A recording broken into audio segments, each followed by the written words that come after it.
second, 5 second. Start.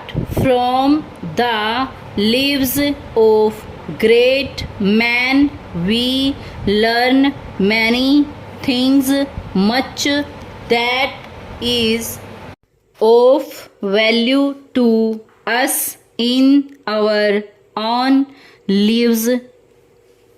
Not the least important thing, perhaps, which the life of almost any great man teaches us is that we have time to do those things which we most want to do.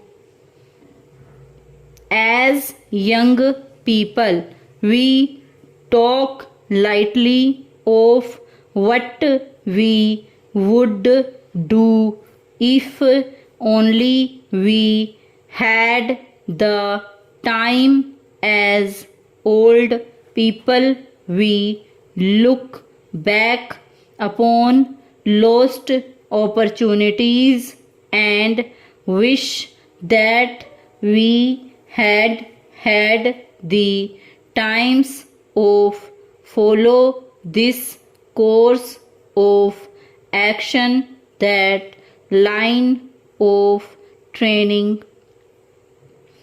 But again and again, as we read the stories of the lives of those who have done great things, of those whose names will be forever remembered, the knowledge is forced upon us that our trouble is not that we have too little time, but that we have too little desire. Our desire to move in a certain direction is not strong enough to influence us to take the necessary steps to use for that purpose the hours which are being spent in other and possibly less profitable ways. If the desire to act and the will to work are there, then we shall find both the time and the opportunity. Stanza. These thoughts come to the mind upon reading a recently published book in which the writer tells in outline the story of the lives of 15 great men. From the many remarkable men who have lived during the past 500 years, the writer has taken those men who by their thought and by their labor were able to discover a great principle, some deep truth about the laws of nature which had not been known. Man who in this may added greatly to the knowledge and learning of the world, and so took all man one big step forward in the long march towards a better understanding of the forces which govern our world.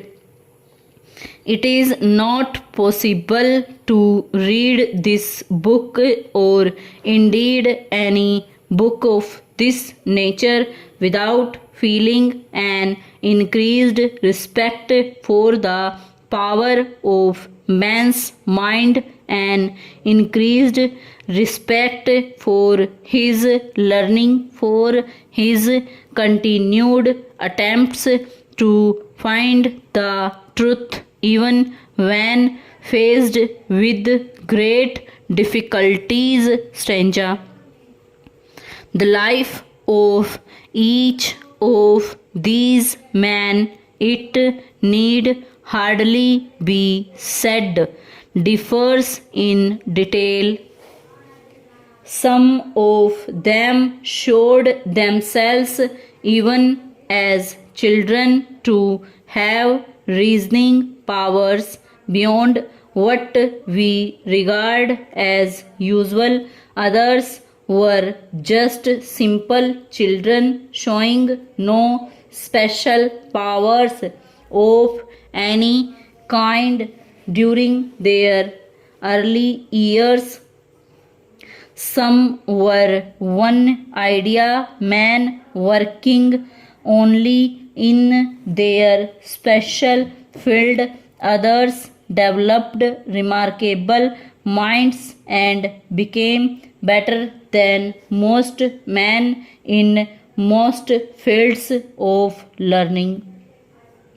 But common to them all was the power to work for very long hours, hours spent in deep thought, in careful planning, in the perfecting of ideas and the putting of result together piece by piece to make the whole a whole which was to surprise the world.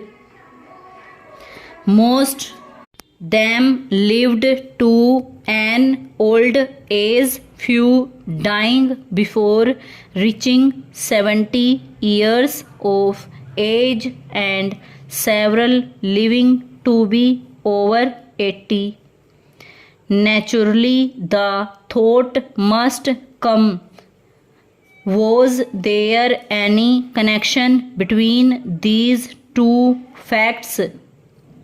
Did these men work beyond the powers of common people because they were strong in body beyond the common person? Or did they owe their long lives to the fact that they lived principally for their ideas, paying little attention to the many pleasures which interest the masses, care little for food and drink or for the company of other men and women? Stanza. It is difficult to attempt an answer. We cannot be certain, but long as was the life of the man himself, it was short when measured by the life of his work. That work has influenced the thoughts and the labors of many men for many years. It will continue to influence men's thought and men's action as long as man is a thinking being, using the knowledge of the past to increase in the present his control over natural forces. Stop.